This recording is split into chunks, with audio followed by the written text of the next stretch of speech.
Hello student, welcome to our YouTube channel commerce efficiency. आज ही class में हम कवर करेंगे प्रो राटा ओवर सब्सक्राइब वाले केस में जब शेयर्स को फॉरफिट किए जाते हैं, वो शेयर जो इशू किए गए हैं प्रीमियम के ऊपर और उनको दोबारा री इशू किया जाता है डिस्काउंट के ऊपर, तो कैसे इसका ट्रीटमेंट करेंगे।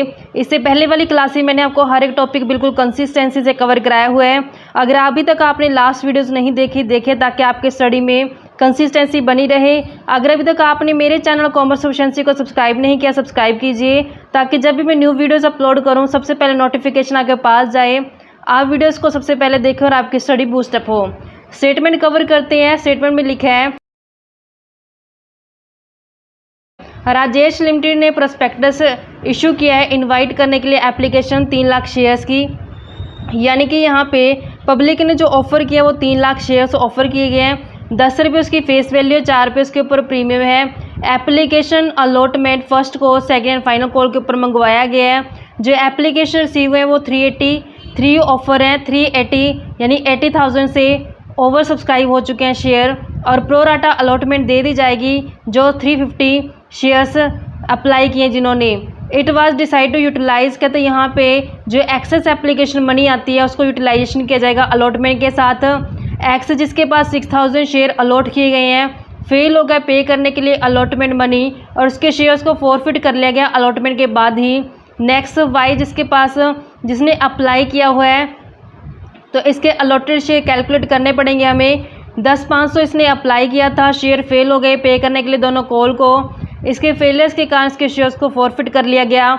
जेड जिसके पास अलॉट है 3,000 शेयर, डिड नॉट पे फाइनल कॉल, तो यहाँ पे उसने फाइनल कॉल नहीं पे की है। कहते जो ये फॉरफिट किए गए शेयर हैं इनमें से 11,000 शेयर्स को री इशू कर दिया गया। कैसे री इशू किया गया, कहता फुल्ली पेड वाले को 9 पर शेयर के हिसाब से री इशू किया गया है। इसमें सारे के सारे शेयर वाई के शामिल किए गए हैं। कैश बुक बनानी है और जर्नल शो करनी है हमने रिलेवेंट आइटम बैलेंस शीट के अंदर।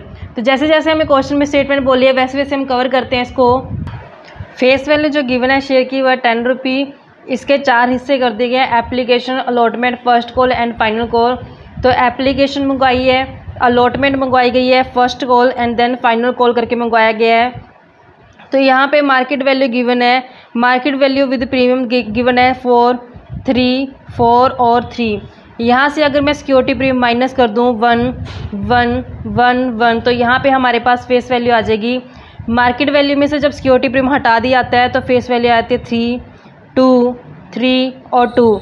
यहाँ पे कहता है कि एक्स है जिसके पास कितने शेयर है 6,000 शेयर है, उसने एप्लीकेशन दे दी लेकिन अलॉटमेंट नहीं दी, उसके शेयर्स को फॉरफिट कर लिया गया। वाई जिसके अप्लाई है तो यहाँ पे हमें अलॉटेड कैलकुलेट करने पड़ेंगे। जेड है जिसके पास 3,000 शेयर है, उसने एप्लीकेशन दे दी, अलॉटमेंट दे दी, फर्स्ट कॉल दे दी लेकिन फाइनल कॉल है जो उसके नहीं पे की है। तो यहाँ पे जो वाई शेयर होल्डर था इसने हमें एप्लीकेशन दे रखी है, अलॉटमेंट दे रखी है लेकिन दोनों कॉल नहीं दी, उसके बाद इसको क्या कर लिया गया, फॉरफिट कर लिया गया। तो यहाँ पे इसके अलॉटेड हम कैलकुलेट करेंगे टेबल की हेल्प से। जो फर्स्ट कॉलम आता है वो आता है हमारे पास अप्लाइड एप्लीकेशन का, फिर एप्लीकेशन की मनी विद प्रीमियम लेते होते हैं, फिर अलॉटेड एप्लीकेशन का, एप्लीकेशन मनी, इन दोनों का कंपैरिजन करके जो एक्सेस आता है उसको यहाँ पे क्वेश्चन में बोला कि एडजस्ट करना है अलॉटमेंट के साथ। अलॉटमेंट की मार्केट वैल्यू 3 रुपये है और जो रिजेक्ट की गई है एप्लीकेशन को वापस कर दिया जाता है पैसा। तो यहाँ क्वेश्चन में हमें स्पेसिफाई किया गया है कि टोटल जो कंपनी ने ऑफ़र किए हैं वो कितने ऑफ़र किए हैं, 3 लाख शेयर्स के लिए ऑफ़र किया गया है, लेकिन जो एप्लीकेशन आ गई हैं वो आई है 380। तो यहाँ पे कैसे दिया गया है, कहते हैं जो शेयर होल्डर थे 350 वाले, यानी कि जिन्होंने 350 के लिए अप्लाई किया था उनको प्रो राटा मतलब कि 3 लाख शेयर है जो दे दिए गए हैं। टोटल 380 थे, 350 का हिसाब होगा तो बाकी बचे हुए 30 को क्या किया होगा, रिजेक्ट किया होगा। तो यहाँ पे हम रिजेक्ट में डाल देते तो यहाँ पे जब मल्टीपल किया जाएगा यानी कि एप्लीकेशन के साथ एप्लीकेशन मनी आई होगी तो यहाँ पे हम देखते हैं कि 14 लाख रुपया आया है, कंपनी ने 4 × 12 लाख रख लिया। तो यहाँ पे एक्सेस कितना है 2 लाख, तो 2 लाख एक्सेस में आ जाएगा। 3 लाख शेयर अलॉट किए गए 3 रुपये के हिसाब से अलॉटमेंट, तो 9 लाख बनती है। तो 2 लाख पे जो एक्सेस है वो कहाँ एडजस्ट कर दिए जाएंगे, अलॉटमेंट के साथ। यहाँ 30,000 शेयर्स को रिजेक्ट किया गया, तो यहाँ पे 4 × 12 1/20 आया होगा इनसे पैसा। इनको कोई शेयर अलॉट नहीं किया, तो यहाँ पे 1/20 का 1/20 से एक्सेस है और ये क्या कर दिया जाएगा, इनको वापस कर दिया जाएगा 1/20 का 1/20। अब यहाँ पे हम देखते हैं कि टोटल जो बनता है, तो यहाँ पे टोटल बनता है 15,20,000, ऐसे 4 × 12 लाख, और यहाँ पे 15/20 आया, 12 कंपनी रख लिया, तो यहाँ पे 3/20 का एक्सेस है। 3/20 का हिसाब कैसे किया गया है, 2 लाख अलॉटमेंट के साथ और 1,20,000 कहाँ किए गए हैं, वापस किए गए हैं। अब यहाँ पे हमने वाई कैटेगरी का हम जानते हैं कि वाई कैटेगरी में हमें क्वेश्चन में बोला है कि वाई ने अप्लाई किए हैं 10,500 शेयर, तो यहाँ पे 10,500 शेयर्स के अप्लाई हो, तो मैं यहाँ से अलॉटेड कैलकुलेट कर सकती हूँ। अप्लाइड यहाँ पे इस कैटेगरी की हेल्प से निकाल सकती हूँ क्योंकि इनको अलॉट किए गए हैं। कैसे कैलकुलेट करेंगे, जिन्होंने 3.5 लाख के लिए अप्लाई किया था उन शेयर्स को कितने अलॉट किए गए, 3 लाख। तो हमने देखा कि जिन्होंने 3.5 लाख के लिए अप्लाई किया था उन्हें अलॉट किए गए हैं 3 लाख शेयर। तो जिन्होंने 10,500 के लिए अप्लाई किया तो उनको कितने अलॉट किए गए होंगे, 3 लाख डिवाइड बाई 350 मल्टीपल करते हैं 10,500, तो हमारे पास यहाँ पे कैलकुलेट करने से आ जाता है 9,000 शेयर। यानी कि यहाँ पे 9,000 शेयर्स हैं जिन्होंने हमें पैसा नहीं दिया कॉल का। तो यहाँ पे मुझे सिर्फ नंबर चाहिए थे। यहाँ पे मैं इसका अलॉटमेंट का वर्किंग नोट बनाऊंगी क्योंकि अलॉटमेंट यहाँ पे कहता दी नहीं है, लेकिन यहाँ पे अलॉटमेंट एडवांस एडजस्ट की गई है। तो इस कारण से मैं यहाँ पे चेक करती हूँ कि जो ये शेयर्स हैं इनका कितना एडवांस में आया हुआ है अलॉटमेंट का पैसा। यहाँ पे हमें 6,000 है जो अलॉटेड है, तो अलॉटेड वाले कॉलम मैंने यहाँ पे 6,000 लिख दिया। तो यहाँ से मैं इनका अप्लाइड कैसे निकाल लूँगी कि जिनको 3 लाख अलॉट किए गए हैं शेयर, जिनको 3 लाख अलॉट किया उनको 350 मिले हैं, यानी अप्लाई किए हैं। 3 लाख जिनको अलॉट किया उन्होंने अप्लाई किया था 350 के लिए। जिनको 6,000 शेयर अलॉट हुए हैं उन्होंने कितने के लिए अप्लाई किया था, 350 को डिवाइड करते 3 लाख से और मल्टीपल कर देते 6,000 से, तो यहाँ पे हमारे पास आ जाएगा 7,000। यानी कि यहाँ पे 7,000 जिन्होंने अप्लाई किया था 7,000 के लिए उनको कितने मिले हैं, 6,000 मिले हैं। तो यहाँ पे 7 चौका 28,000 इनकी एप्लीकेशन मनी आई होगी, 6 चौका 24 रख ली गई कंपनी द्वारा, 4,000 एक्सेस है। तो यहाँ पे 6 × 18, तो यहाँ पे 4,000 है जिससे एडजस्ट हो जाएगा। तो ये हमारा वर्किंग नोट है जो हम एडजस्ट करके चलेंगे। तो इसका जो वर्किंग नोट में हम इस्तेमाल करेंगे जब अलॉटमेंट का टाइम आएगा। क्वेश्चन में हमें बोला गया है कि हमें कैश बुक प्रिपेयर करनी है। कैश बुक का मतलब क्या है कि जितनी बैंक की ट्रांजेक्शन होंगी सारी कहाँ जाएंगी, कैश बुक में, और कैश के अलावा जो ट्रांजेक्शन होगी वो कहाँ जाएंगी, जर्नल्स में। कैश बुक जब बनाई जाएगी तो कैश बुक के अंदर जितनी भी ट्रांजेक्शन पैसे के रिलेटेड है वो सारी कहाँ चली जाएंगी, कैश बुक में। अब यहाँ पे हम सबसे पहले जो एंट्री करते थे वो एप्लीकेशन मनी को रिसीव करने करते थे bank to equity share application के। तो बैंक 2 में क्या आ जाएगा, इक्विटी शेयर एप्लीकेशन। तो यहाँ पे इस तरीके से हम दिखा देंगे एप्लीकेशन का मनी टोटल कितना है, 15,20,000। तो 15,20,000 यहाँ पे हम रिकॉर्ड कर देंगे। नेक्स्ट हम जर्नल रिकॉर्ड करेंगे इसकी। नेक्स्ट जर्नल कैसे करते होते हैं हम, इक्विटी शेयर एप्लीकेशन कि जो ये इक्विटी शेयर एप्लीकेशन का पैसा है एप्लीकेशन डेबिट करते हैं। 2 में शेयर कैपिटल के नाम से दिखाते हैं, 2 शेयर कैपिटल अकाउंट। यहाँ पे प्रीमियम पे है तो 2 में क्या आ जाएगा, सिक्योरिटी प्रीमियम। और यहाँ पे जो एक्सेस अमाउंट अलॉटमेंट के साथ एडजस्ट की गई है तो 2 शेयर अलॉटमेंट के नाम से आ जाएगी यहाँ पे। लेकिन यहाँ पे 2 बैंक जो वापस किया गया वो एंट्री नहीं आएगी। 2 बैंक में है जो यहाँ पे बैंक क्रेडिट करेंगे, तो मैं कैश बुक में ट्रांसफर कर देती हूँ बैंक की क्रेडिट साइड पे। जो पैसा वापस कर दिया गया एप्लीकेशन मनी का तो मैं यहाँ पे दिखा दूंगी बाय शेयर एप्लीकेशन के नाम से कितना पैसा जो वापस कर दिया गया था एप्लीकेशन का, 1,20,000। तो 1,20,000 यहाँ पे हम इस तरीके से दिखा देंगे। तो कैश के अलावा जो ट्रांजेक्शन बाकी बच गए वो मैं ट्रांसफ़र करूँगी जनरल में। जैसे कि यहाँ पे 12 लाख तो जाएंगे शेयर कैपिटल के अंदर और 2 लाख कहाँ जाएंगे, अपने अलॉटमेंट के अंदर। नंबर ऑफ शेयर है हमारे पास 3 लाख नंबर ऑफ शेयर हैं। जो फेस वैल्यू बनती है वो बनते 3 रुपये। तो यहाँ पे हमारे पास 3 × 9 लाख आ जाएगा। फिर ऐसे 3 लाख हमारे पास नंबर ऑफ शेयर्स हैं, 1 रुपया सिक्योरिटी प्रीमियम है तो 3 लाख रुपए यहाँ आ जाएंगे। और जो शेयर अलॉटमेंट का एडवांस में आया था 2 लाख रुपए वो यहाँ आ जाएंगे हमारे अलॉटमेंट के अंदर। तो टोटल जो पैसा आ जाएगा वो यहाँ पे आ जाएगा 14 लाख रुपए से। ये फर्स्ट जनरल कर लेंगे क्योंकि बैंक से रिलेटेड जो ट्रांजेक्शन थी वो हमने कहाँ ट्रांसफ़र कर दी है, कैश बुक में। नेक्स्ट आती है अलॉटमेंट को ड्यू करने की। तो अलॉटमेंट को जब ड्यू किया था तो एंट्री कैसे करते हैं, शेयर अलॉटमेंट अकाउंट को डेबिट किया जाता है। अब यहाँ पे सिक्योरिटी प्रीमियम के ऊपर है तो 2 में शेयर कैपिटल अकाउंट अलग किया जाएगा और 2 में सिक्योरिटी प्रीमियम अलग कर दिया जाएगा। नंबर ऑफ शेयर 3 लाख है और 1 रुपये का सिक्योरिटी प्रीमियम है, तो यहाँ पे आ जाएगा 3 लाख और यहाँ पे नंबर ऑफ शेयर है जो 3 लाख है और जो फेस वैल्यू है वो 2 रुपये, तो यहाँ पे आ जाएगा 6 लाख से और यहाँ 3 लाख नंबर ऑफ शेयर्स हैं और 3 रुपये इनकी मार्केट वैल्यू, तो यहाँ पे आ जाएगा 9 लाख रुपये। लेकिन जो ये अलॉटमेंट है ये टोटल 9 की 9 नहीं मिलने वाली, क्योंकि इसमें से 2 लाख तो ऑलरेडी आ चुके हैं। तो यहाँ पे जो अलॉटमेंट का हिसाब करते हैं कि 9 लाख की अलॉटमेंट ड्यू बनती है, 2 लाख तो उसमें से पहले आ चुके हैं एडवांस, तो 2 लाख तो दोबारा नहीं आएंगे, तो 2 लाख क्या कर दिए जाएंगे, इसमें से माइनस कर दिए जाएंगे। तो यहाँ पे 7 लाख है जो अलॉटमेंट के लेने बनते हैं, लेकिन एक शेयर होल्डर था जिसने हमें अलॉटमेंट का पैसा नहीं दिया था। जैसा कि यहाँ पे देखा हमने 6000 शेयर्स हैं, अलॉटमेंट का पैसा नहीं दिया। यहाँ पे 6000 शेयर ने 3 रुपये की मार्केट वैल्यू के हिसाब से नहीं दिया, तो यहाँ पे 18000 बनते हैं। एक्स शेयर होल्डर ने 6000 शेयर है हमारे, तो यहाँ पे 3 रुपये के हिसाब से 18000 नहीं दिया, तो यहाँ पे इसका कुछ एडवांस आया होता। जब हमने बनाई थी टेबल उसमें देखा था कि इसके 4000 तो ऑलरेडी एडवांस आए हुए हैं, दोबारा ये नहीं देगा अलॉटमेंट के। जो मैंने वर्किंग नोट बना के यहाँ पे कैलकुलेट किया था, तो 4000 तो इसके ऑलरेडी आ चुके एडवांस। 18000 बनते थे, 4000 ऑलरेडी एडवांस आ चुके हैं, तो अब कितने रहते हैं इसके देने, 14000। तो यहाँ पे एरर कितना है इसका, 14000। तो माइनस करेंगे इसमें से 14000, तो अलॉटमेंट के अब कितने मिलेंगे, 6,86,000 है जो अलॉटमेंट का अमाउंट रिसीव होगा। तो ये कैश में, कैश बुक में इसकी ट्रांजेक्शन करेंगे हम बैंक टू शेयर अलॉटमेंट के नाम से जैसे एंट्री करते, तो यहाँ पे कैश बुक में चली जाएगी ये अमाउंट है जो यहाँ पे हम दिखाएंगे टू शेयर अलॉटमेंट के नाम से, शेयर अलॉटमेंट के नाम से 6,86,000 है जो अमाउंट बनती है। उसके बाद ड्यू क्या आता है, फर्स्ट कॉल को। लेकिन फर्स्ट कॉल मंगवाने से पहले इन शेयर होल्डर को क्या कर लिया गया, फॉरफिट कर लिया गया है। शेयर फॉरफिट करने से शेयर कैपिटल कम हो जाती है, शेयर कैपिटल अकाउंट डेबिट हो जाएगा। इन शेयर ने सिक्योरिटी प्रीमियम का अमाउंट नहीं दिया अलॉटमेंट के ऊपर, और यहाँ पे इन्होंने क्या गिवन नहीं दिया, शेयर अलॉटमेंट नहीं दिया, तो शेयर अलॉटमेंट के नाम से आ जाएगा। और जो ये दे चुके हैं वो कहाँ जाएगा, शेयर फॉरफिट अकाउंट के अंदर है जो वो फॉरफिट कर लिया जाएगा।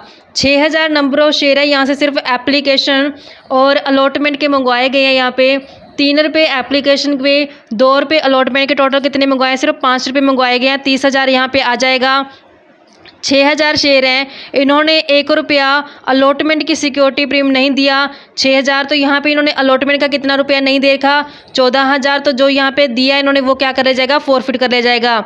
चाहे तो ये ऐड करके माइनस कर दो, या फिर इसको हम देख सकते हैं कि एप्लीकेशन के दे चुका है ऑलरेडी 6000 इसके शेयर्स बनते हैं, 3 रुपये की इसकी एप्लीकेशन की 18000 बनती है, लेकिन इसने एडवांस में अलॉटमेंट का भी दिया हुआ है। कितना दिया, 4000 इसने एडवांस अलॉटमेंट का दिया, तो टोटल 22,000 जो ये दे चुका है, कंपनी क्या कर लेगी, फॉरफिट कर लेगी, तो 22,000 यहाँ पे फॉरफिट में आ जाएगा। अब हम जानते हैं कि टोटल जो कंपनी के पास शेयर्स थे, टोटल जो शेयर बनते हैं कंपनी के पास 3 लाख बनते हैं। 3 लाख शेयर्स में से कंपनी ने यहाँ पे 6000 तो वापस मंगवा ही लिए हैं, फॉरफिट कर लिए गए हैं, तो अब कंपनी के पास 2,94,000 शेयर रह गए हैं। तो जो कॉल मंगवाएगी कंपनी कितने शेयर से मंगवाएगी, 2,94,000 शेयर से मंगवाएगी। तो यहाँ पे जब कॉल को ड्यू किया जाएगा, तो यहाँ पे जब ड्यू किया जाएगा तो उसकी एंट्री क्या हो जाएगी, share first call account debit कर दिया जाएगा। Share first call account debit 2 में शेयर कैपिटल के नाम से दिखाएंगे। यहाँ पे सिक्योरिटी प्रीमियम, तो 2 में क्या आ जाएगा, सिक्योरिटी प्रीमियम। 2,94,000 तो नंबर ऑफ शेयर हैं, और यहाँ पे 1 रुपया सिक्योरिटी प्रीमियम, तो 2,94,000 यहाँ पे आ जाएगा। 2,94,000 शेयर्स हैं, और जो हमारे पास 3 रुपये बनती है इसकी फेस वैल्यू, तो यहाँ पे बन जाएगा 8,82,000। 8,82,000 तो यहाँ पे 2,94,000 शेयर हैं, और जो मार्केट वैल्यू बनती है इसकी वो बनती है 4 रुपये, तो यहाँ पे 11,76,000 है जो बन जाएगा। यहाँ पे जो टोटल अमाउंट रिसीव होगी वो 11,76 रिसीव नहीं होगी, क्योंकि यहाँ पे कुछ शेयर होल्डर ने जो पैसा नहीं दिया, तो 11,76,000 बनते हैं। किस शेयर होल्डर ने नहीं दी कॉल की अमाउंट, तो वो हम देखते हैं। इन 9,000 शेयर्स ने फर्स्ट कॉल का पैसा नहीं दिया। 9,000 शेयर है, मार्केट वैल्यू 4, तो 9,000 गुना 4 रुपये के हिसाब से वाई ने नहीं दिया। तो यहाँ पे जो वाई ने नहीं दिया, 9,000 शेयर हैं, 4 रुपये के हिसाब से यहाँ पे 36,000 है जो नहीं दिया। तो अब फर्स्ट कॉल का कितना पैसा आएगा, 11,40,000। जो ये 11,40,000 आएगा, ये कहाँ ट्रांसफ़र कर दिया जाएगा, कैश बुक के अंदर। 2 शेयर फर्स्ट कॉल के नाम से, 2 शेयर फर्स्ट कॉल के नाम से कितना पैसा आएगा कंपनी के पास, 11,40,000 रुपये। 11,40 आ गए। अब इसके बाद ड्यू किया जाएगा सेकंड एंड फाइनल कॉल को। जो फाइनल कॉल है, फाइनल कॉल भी प्रीमियम है। तो जब ड्यू किया जाएगा तो कैसे एंट्री करते हैं हम, share final call account debit किया जाता है। फाइनल कॉल अकाउंट को डेबिट किया जाएगा 2 में शेयर कैपिटल के नाम से। अब यहाँ पे प्रीमियम है तो 2 में क्या आ जाएगा, सिक्योरिटी प्रीमियम। तो हमने देखा कि हमारे पास जो शेयर रह गए वो 2,94,000 रह गए, 1 रुपया प्रीमियम है इसके ऊपर, तो 2,94,000 आ जाएगा। 2,94,000 तो शेयर्स हैं और जो फाइनल कॉल की फेस वैल्यू बनते हैं वो बनते हैं 2 रुपये।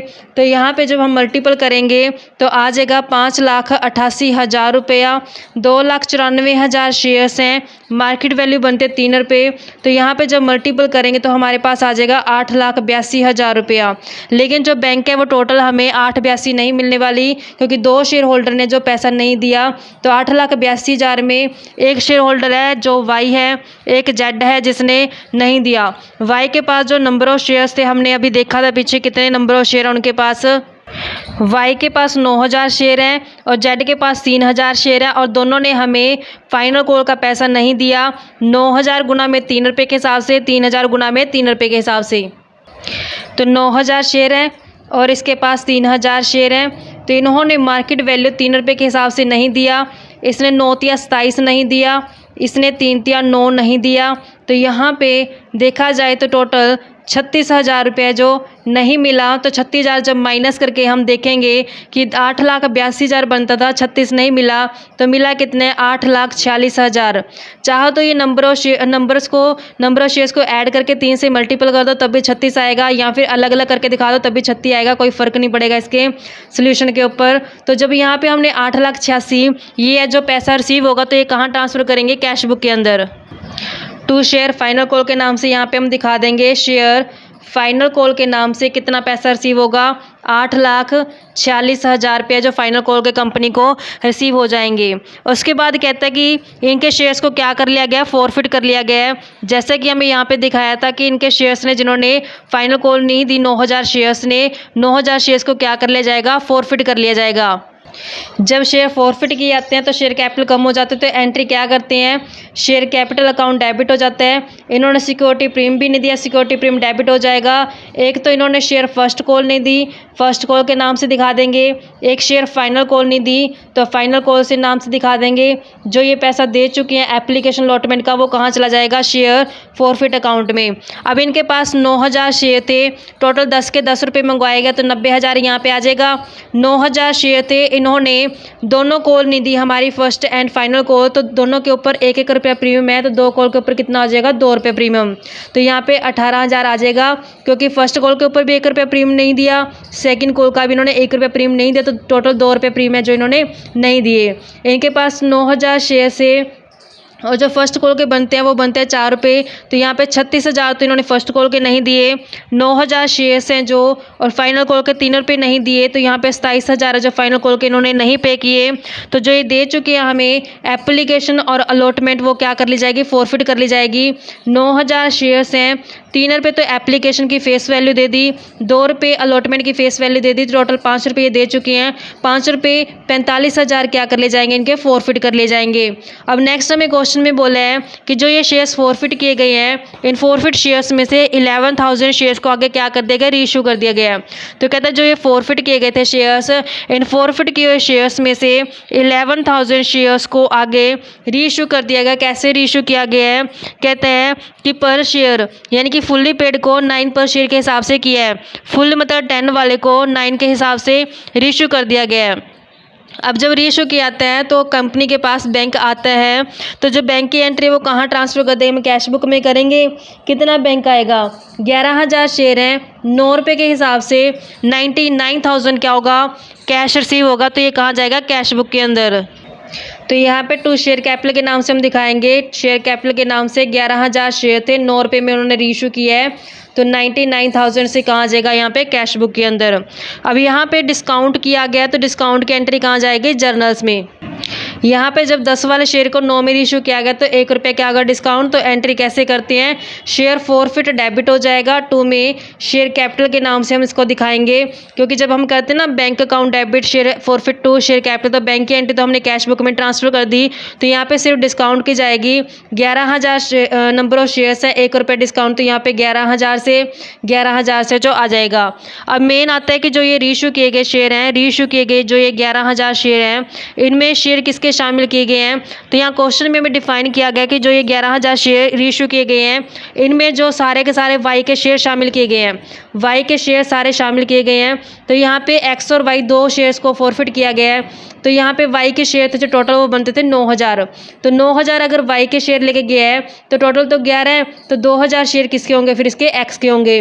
तो जब हमने वाई को फॉरफिट किया तो वाई के फॉरफिट अकाउंट में हमने देखा था कि जो ये वाई के 9,000 शेयर्स को हमने फॉरफिट किया था, तो इसके फॉरफिट अकाउंट में कितना ट्रांसफ़र किया था, बैलेंस 45,000, तो इसका तो सारे का सारा 45 का 45,000 जब फॉरफिट का इस्तेमाल किया जाएगा।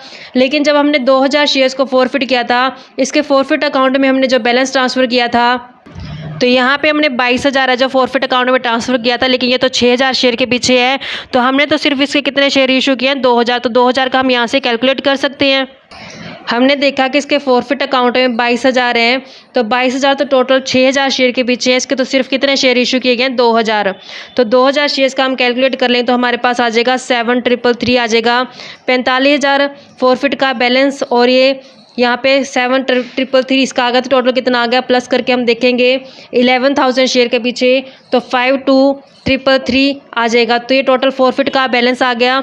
लेकिन इसमें से 11,000 तो क्या है, डिस्काउंट है, तो यहाँ पे हम माइनस करके बैलेंस कहाँ ट्रांसफ़र कर देंगे, कैपिटल रिजर्व में, तो एंट्री क्या की जाती है, शेयर फॉरफिट अकाउंट डेबिट किया जाता है, और 2 में क्या होता है, कैपिटल रिजर्व के नाम से टोटल जो बैलेंस बनता है वो बनता है 52,333 माइनस करते हैं 11,000 का हमारे पास क्या डिस्काउंट है, तो यहाँ पे जब हम माइनस करके देखेंगे तो हमारे पास बैलेंस बचेगा 41,333, तो वो कहाँ ट्रांसफ़र कर देंगे, कैपिटल रिजर्व के अंदर।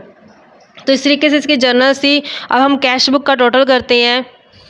कैश बुक का जो क्लोजिंग बैलेंस बनता है बाय बैलेंस सीडी के नाम से यहाँ पे ट्रांसफ़र कर देंगे 41,71,000 रुपया, जिसका क्लोजिंग बैलेंस आता है। कैश बुक भी क्या कर दी, क्लोज कर दी।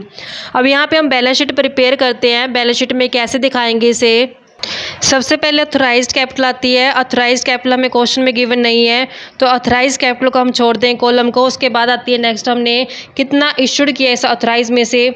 इशूड कैपिटल में हमें क्वेश्चन में डिफाइन है कि 3 लाख शेयर्स है जो इशू किए गए हैं और फेस वैल्यू 10 है, तो यहाँ पे कितना आ जाएगा, 30 लाख रुपया। तो यहाँ पे 30 लाख रुपये कहाँ आ जाएगा, इशूड कैपिटल में। नेक्स्ट आता है हमारे पास subscribe and fully paid up, तो यहाँ पे subscribe and fully paid up लेके चलते हैं, फुल्ली पेड अप। तो टोटल हमारे पास जो नंबर्स बनते हैं वो 3 लाख बनते हैं। 3 लाख में से हमने देखा कि 6,000 शेयर को पहले फॉरफिट किया गया, फिर 9,000 शेयर्स को फॉरफिट किया गया, फिर 11 को रीइशू कर दिया। फॉरफिट करने से शेयर कैपिटल कम हो जाती है, शेयर्स नंबर ऑफ शेयर कम हो जाते हैं, रीइशू करने से फिर बढ़ जाते हैं। तो यहाँ पे हमने देखा कि हमारे पास जो टोटल नंबर बनते हैं वो बनते हैं 2,96,000 नंबर्स बनते हैं। तो लेकिन यहाँ पे 3,000 शेयर ऐसे हैं जिन्होंने पूरा पैसा नहीं दिया, तो हमें सिर्फ फुल्ली पेड का करना है। तो 3,000 का अगर मैं अलग हिसाब करती तो यहाँ पे मेरे पास 2,93,000 नंबर ऑफ शेयर रह गए हैं। इनटू में जिनसे हमने 10 रुपये के 10 रुपये मिल चुके हैं, तो यहाँ पे आ जाएगा 29,30,000 रुपया। फिर नेक्स्ट इसका पार्ट होता है, ये पार्ट होता है फुल्ली पेड वाला। ये होता है सब्सक्राइब हो चुके हैं but not fully paid up है, यानी कि जिनसे हमें फुल्ली पे अप नहीं हुआ, नॉट फुल्ली पेड अप में आते हैं। नॉट फुल्ली पेड अप में तो वो हमारे पास 3,000 शेयर थे। 3,000 शेयर से 10 रुपये के हिसाब से 30,000 मंगवाए थे, लेकिन उन्होंने फाइनल कॉल नहीं दी थी। 3,000 शेयर्स ने जो फेस वैल्यू 2 रुपये के हिसाब से 6,000 नहीं दिए थे, तो दिए कितने, सिर्फ 24,000 जिसमें हमें रिसीव हुए थे। तो 29 तो यहाँ आ गए हैं, 24 यहाँ आ चुके हैं, तो टोटल कितना रिसीव हो चुका है, 29,54,000 रुपये जो कंपनी को रिसीव हो चुका है। लेकिन यहाँ पे यहाँ पे जो 29,54,81 बच्चों कि यहाँ पे 3 लाख शेयर्स थे। 3 लाख में से हमने देखा कि जो फॉरफिट हो चुके हैं वो माइनस कर दिए मैंने, क्योंकि शेयर जब फॉरफिट किया था तो वापस मंगवा लिया था, जिससे शेयर कैपिटल कम हो जाती है, शेयर इशू करने से बढ़ जाते हैं। तो यहाँ पे 296 बना था, लेकिन यहाँ पे मैं सिर्फ फुल्ली पेड वालों को अलग कर रही हूँ, नॉट फुल्ली पेड वालों को अलग करूँगी। तो यहाँ पे 3,000 शेयर्स ऐसे थे जिनको फॉरफिट नहीं किया गया था और उन्होंने हमें फाइनल कॉल का पैसा नहीं दिया। तो 3,000 शेयर्स को मैंने माइनस करके, तो यहाँ पे 10 रुपये है जो 2,93,000 शेयर्स ने पूरा पे कर दिया था। तो 3,000 शेयर्स का मैंने यहाँ पे अलग से हिसाब किया कि 10 रुपये मंगवाए थे, लेकिन 2 रुपये की फाइनल कॉल उन्होंने नहीं दी। तो इसको बोलते हैं हम कॉल्स इन एरर, कि इन्होंने हमें जो पैसा नहीं दिया कॉल का, फाइनल कॉल का पैसा जो रिसीव नहीं हुआ, तो माइनस करके तो यहाँ से जो रिसीव हुआ था तो मैंने टोटल करके यहाँ पे ऐड कर दिया। और हम जानते हैं कि जो शेयर से जो टोटल फॉरफिट किए गए थे उनमें रीइश्यू नहीं किए गए थे। तो यहाँ पे जो एक्स के शेयर्स थे उनको फॉरफिट किया गया था, लेकिन पूरे के पूरे जो रीइश्यू नहीं किए गए थे। 6,000 में सिर्फ 2,000 शेयर्स का जो रीइश्यू किया गया था। तो जो वाई के शेयर बच गए हैं नोट रीइश्यू वाले, वो कहाँ जाते होते हैं, बैलेंस शीट के अंदर। तो यहाँ पे शेयर फॉरफिट अकाउंट के नाम से हम दिखाएंगे इसको, कि यहाँ पे हमने देखा था कि उसके फॉरफिट अकाउंट में हमने जो बैलेंस ट्रांसफ़र किया था वो 22,000 था। 6,000 के पीछे था 2,000 शेयर तो इसके रीइश्यू हो चुके थे, जो 4,000 शेयर इशू नहीं हुए थे वो यहाँ पे हम ट्रांसफ़र कर देंगे। तो इसका जो बैलेंस आएगा वो हमारे पास बैलेंस बन जाएगा 14,667 आ जाएगा। तो टोटल यहाँ पे ऐड करके हम देखेंगे कि हमारे पास 29,68,667 के आगे इसका बैलेंस आ गया। ये बैलेंस हम कहाँ ट्रांसफ़र कर देंगे, बैलेंस शीट के अंदर है जो इसका बैलेंस है ट्रांसफ़र किया जाएगा शेयर कैपिटल के अंदर। अब बारी आती है सिक्योरिटी प्रीमियम की। सिक्योरिटी प्रीमियम यहाँ पे हम जानते हैं कि सिक्योरिटी प्रीमियम जो होता है वो हमारे लिए यानी कि रिजर्व एंड सरप्लस हेड का पार्ट होता है। तो सबसे पहले मैं सिक्योरिटी प्रीमियम का हिसाब करती हूँ, जहाँ से इसके क्रेडिट बैलेंस वो ऐड कर दिए जाएंगे, जो डेबिट बैलेंस है वो माइनस कर दिए जाएंगे। तो हमने जब जर्नल की थी तो जर्नल में सबसे पहले सिक्योरिटी प्रीमियम का बैलेंस क्रेडिट किया था एप्लीकेशन का, फिर हमने अलॉटमेंट का क्रेडिट किया था, रीइश्यू किया था जब उसमें हमने माइनस किए थे 6,000, फिर दोबारा हमने फर्स्ट कॉल के ऊपर 2,94,000 है जो क्रेडिट किया था, फाइनल कॉल के ऊपर 2,94,000 फिर हमने क्रेडिट किया था। लेकिन जब रीइश्यू किए गए थे 18,000 उस टाइम पे हमने डेबिट किया था सिक्योरिटी प्रीमियम का पैसा। तो यहाँ पे 11,64,000 है जो हमारे पास टोटल सिक्योरिटी प्रीमियम का आ गया। लेकिन हमने यहाँ पे देखा था कि जो 3,000 शेयर्स थे इन्होंने हमें फाइनल कॉल नहीं दी थी, तो फाइनल कॉल के साथ प्रीमियम भी था। तो मतलब कि इन 3,000 शेयर्स ने हमें सिक्योरिटी प्रीमियम का पैसा भी है जो नहीं दिया, 1 रुपया प्रीमियम नहीं दिया, क्योंकि फेस वैल्यू हमेशा शेयर कैपिटल की आगे आती है और हम प्रीमियम को अलग कर देते हैं। तो यहाँ पे 3,000 रुपये इसके सिक्योरिटी प्रीमियम के भी रिसीव नहीं हुए हैं। तो माइनस करके हम देखते हैं कि 11,64 में से 3 तो इसके भी रिसीव नहीं हुए, तो हमें कितना रिसीव हुआ है 11,61,000 है जो रिसीव है टोटल सिक्योरिटी प्रीमियम का। अब हम जानते हैं कि जो कैपिटल रिजर्व होता है, कैपिटल रिजर्व भी किस हेड में जाता है, रिजर्व एंड सरप्लस हेड में जाते हैं। तो जब हमने लास्ट एंट्री की थी share forfeit to capital reserve की, तो वहाँ पे हमने कैपिटल रिजर्व के अंदर जो बैलेंस ट्रांसफर किया था वो किया था 41,333। तो यहाँ पे जब इसका टोटल करें तो हमारे पास आ जाएगा 12,02,333 है जो हमारे पास बैलेंस बन जाएगा। ये जाएगा रिजर्व एंड सरप्लस हेड के अंदर, जैसा कि हम बैलेंस शीट में देखते हैं। ये मैंने आपको शेयर कैपिटल कैलकुलेट करके दिखाई थी 29,68,667। तो यहाँ पे कैपिटल आ गई है और ये हमने एग्रीगेट करके 12 वाला तो हमने यहाँ पे रिजर्व एंड सरप्लस का दिखाया। तो यहाँ पे इस तरीके से रिजर्व एंड सरप्लस हेड में हमने दिखा दिया। तो इस तरीके से बच्चों ये सम था कि आई होप आपको क्लियर हो गया होगा। आने वाली क्लास में आपको रेगुलर हर एक टॉपिक को बिल्कुल कंसिस्टेंसी से कवर कराऊंगी। ऐसी रेगुलर वीडियो देखने के लिए आप मेरे चैनल कॉमर्स प्रोficiency को सब्सक्राइब, लाइक एंड शेयर करें। अगर आपको सजेशन करें तो आप मुझे कमेंट बॉक्स में कमेंट कर सकते हैं।